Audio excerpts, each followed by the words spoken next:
If we can't change the skin of we can't change the skin or the color of your skin, but we can try to change the way you think. But fortunately, he came from a great tradition. His father was a spiritual healer, a spiritual leader. His grandfather, excuse me, was a spiritual leader. And his father represented actually the Eskimo culture around the world. In fact, we not only have a master in the spirit, but we have someone who has walked many paths throughout the world. And as you'll see from Grey Wolf, he's a very meek, mild, and temperate individual. He just you see him, he's just low-key. But as I've been sitting under his tutelage for the last several months, and he says, oh yeah, and by the way, when I knew Nelson Mandela before he went to jail, and oh yeah, when Bernie Siegel came to Alaska and followed me around for about a year, and oh yeah, when I was with the spiritual healers in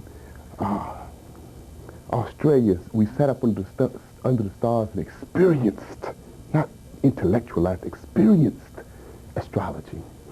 And oh yes, when so and so and so, and you're blessed. You're blessed tonight.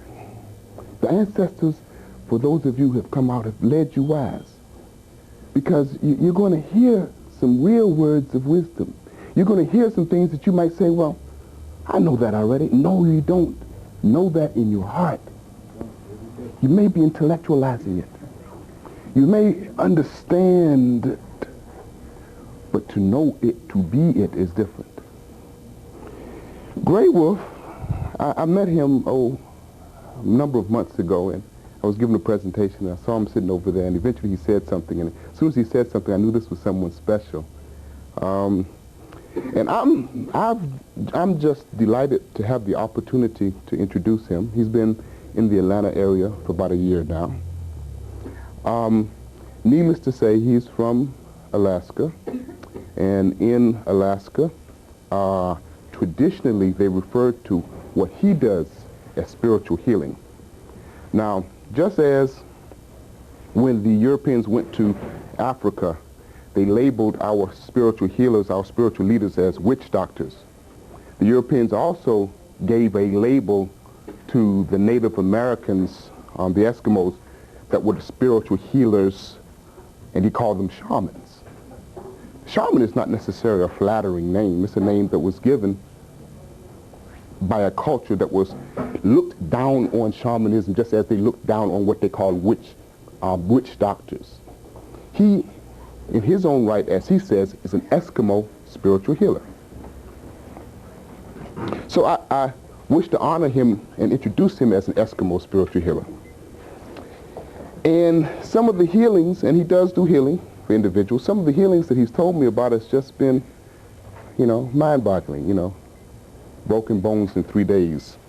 People scheduled for cancer operations in two or 3 days, and they can't find anything. I've experienced some of the energy flow, and it's just awesome the way it radiates through you. So without going on all night long, because I just want to let you know how fortunate you are, that you've listened and you've been led by guidance to be here tonight. So without further talk, I'd like to introduce to you Amohak, or Grey Wolf. Thank you.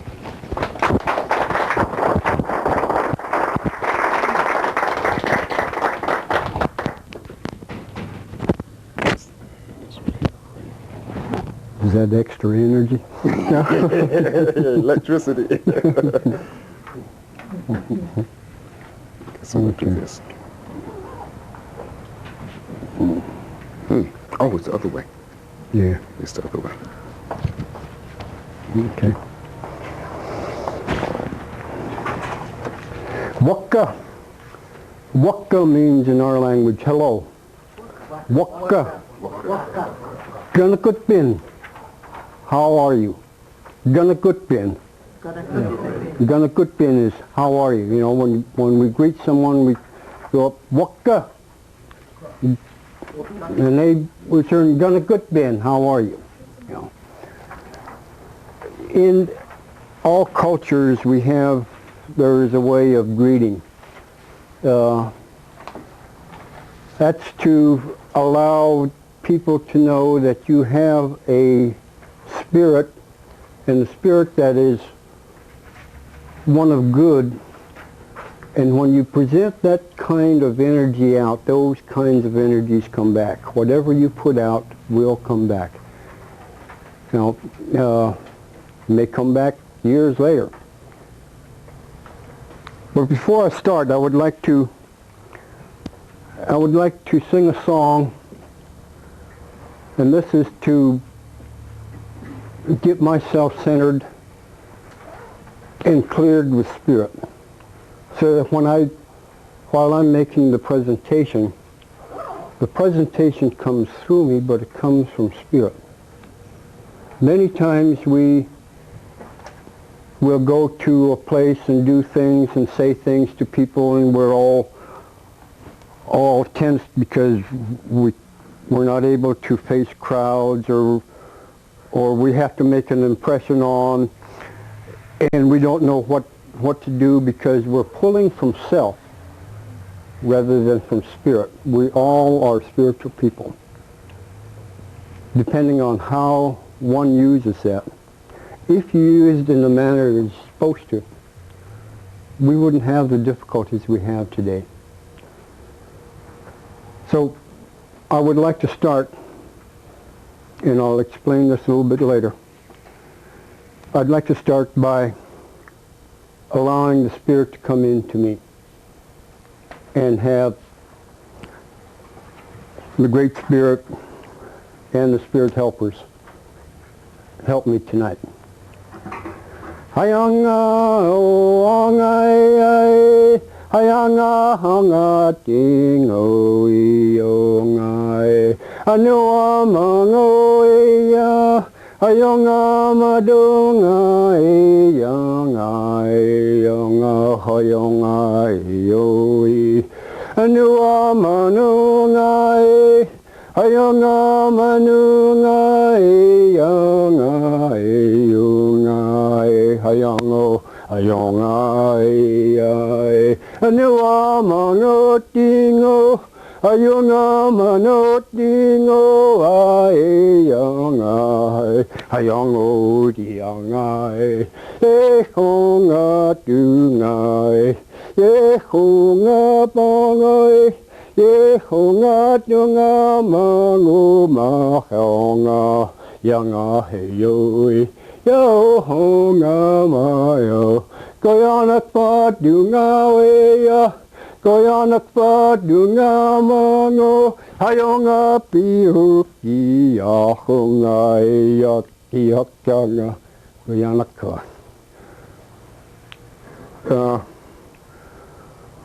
What I just did was ask the Great Spirit to come from wherever it may be. Oftentimes we look beyond what we can see. What we can't see is where we think Spirit is. But you know, when you think, that's Spirit. When you feel from the heart, that's Spirit. When you see, that's Spirit. Many times we get away from knowing what Spirit is. And like the good doctor was saying, that we are separated from it, not because we really want to be, but because we're schooled out of the traditional way of understanding what Spirit is. We lose that. And there are many things that happen to us, especially from how energy is used. We're all energy. Everything, the lights, the people, the clothes, the flowers, the books. Everything is energy. And when we accept and respect that and know from within, then we can begin to utilize it in a manner that is a gift to us. But many times we forget about thanking for receiving what we have. And I'll go with the paper after a while, but I would like to just explain a little bit about what spirituality to us really means. And it means giving from the heart. Many times when in the dominant culture, we are schooled by books. We're taught to go to a class and sit down and cram these things into our mind when our mind is out fishing, out running after someone from the opposite sex. You know, you're doing everything, but you're there to be crammed. And in that, you are conditioned to follow the guidelines of a culture or a way of living that doesn't really meet our needs. We are schooled away from spirituality from the beginning. When a child is born, or even before a child is born, if you're around a woman that's before labor or going to have a baby, and they would be walking something, they'd go, and then they would say, "Oh, look at this," and you would see the foot or the hand move and the stomach move, and oh boy, that's really great, and the feeling changes within you. You're transferring energy to another individual. We do that all the time. When we get angry at someone, the people feel it. And they act in fear. Fear is an energy that causes us to do many things we don't want to. In our spirituality, when we talk about helping people or doing the things that we really need to do, many times we don't do that because of fear. Before a baby is born and if the family is having difficulties and the mother goes and freezes up, that energy is transferred to another spirit, and that spirit is the baby. Behavioral patterns start even before they are born, of happiness and of fear, of anger, and of hate. Those are the major things that hold us down to where we look outside of ourselves for help. Fear is a thing that's transferred from a baby, and as we grow, if one continues to use it, it becomes a behavior pattern of negative. And as a result of that, we lose how to listen to spirit. We lose how to become ourselves. And as we grow, if one keeps in that negative mode, that negative energy patterns, whatever they may be, anger, hate, lying, deceit, hiding, secrets, those are the most destructive things. And you know who's the ones that you can really take a look at too, that really knows them? Hitler, secret police, Nixon. Nixon was destroyed from being president and being in the political arena because of hiding and because of secrets, because of anger. And when one brings down themselves, they bring others with them, depending on how much energy you put into it. A lot of us don't recognize that if we have a problem,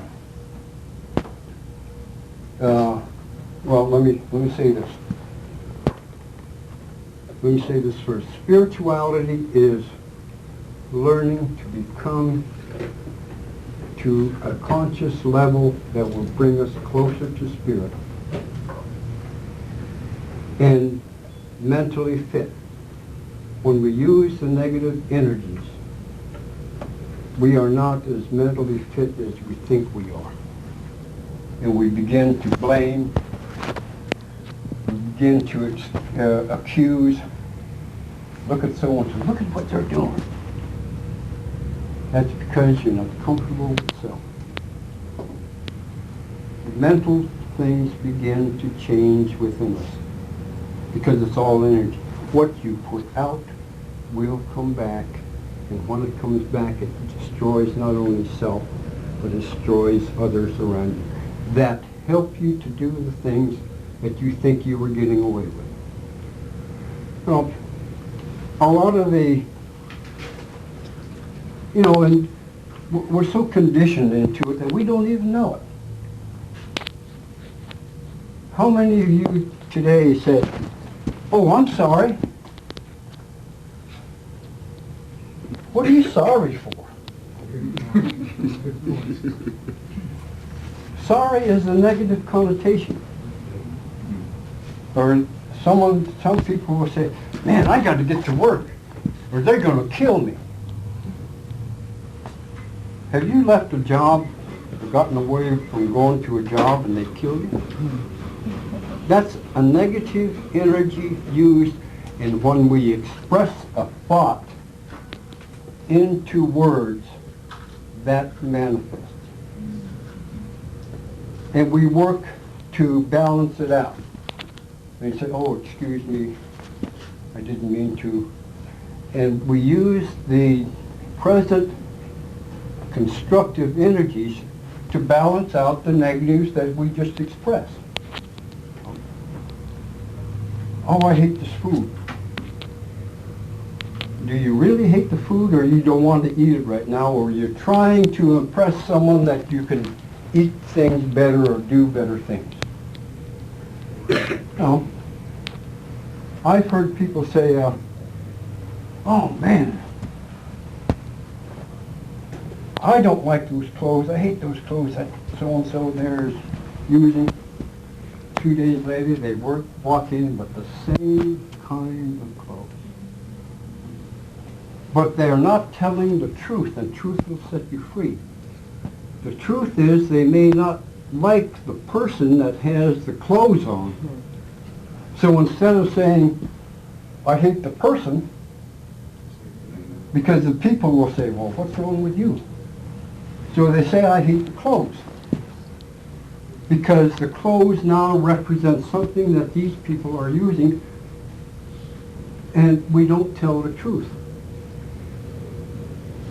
But then we have the same kind of clothes. We don't hate it on us, but we hate it on somebody else. Hate, a destroyer. One of the worst destroyers that we have. Fear, when we become in the spiritual light, do you have ever heard anybody talk about God or the Great Spirit, Creator, or whatever religion or background that you have? Have you ever heard them say that God hates, God lies, God holds secrets? When a spiritual person talks about that, those things are never said. Can you imagine what kind of world we live in if God hated? Or if God held secrets from us? Or if he hid from us? We hide from him because of embarrassment, because of fear. Fear is a thing, is a negative, destructive energy that generates other destructive energies. It's like a string of lights. there are some streams of light that when you flip the switch, one light will come on. And on down the series, when this one goes off, this one comes on. When this one goes off, this one comes on. When this one goes off, this one comes on. In the same way that our thinking processes, the way that we do things, it happens to us. Some people, when they're okay, they're mentally okay, they feel good about themselves, is struck by fear because everyone that's living knows some type of fear. It's how if you release it right away, it doesn't bother you. But when people are afraid and that energy is transferred to anger, the fear subsides, anger comes up. And then when that anger is released, the light goes to the other, goes to hate. And you begin to hate. And in order to get out of that and not letting people know, that light is out and you go to mine. Oh, I don't hate those people. Oh, I like what's going on. No, it's really great. But you're trying to pacify other people to let them know that you're feeling good about yourself when your gut is pulling you out. Holding patterns will create negative things for us, and that's not spiritual.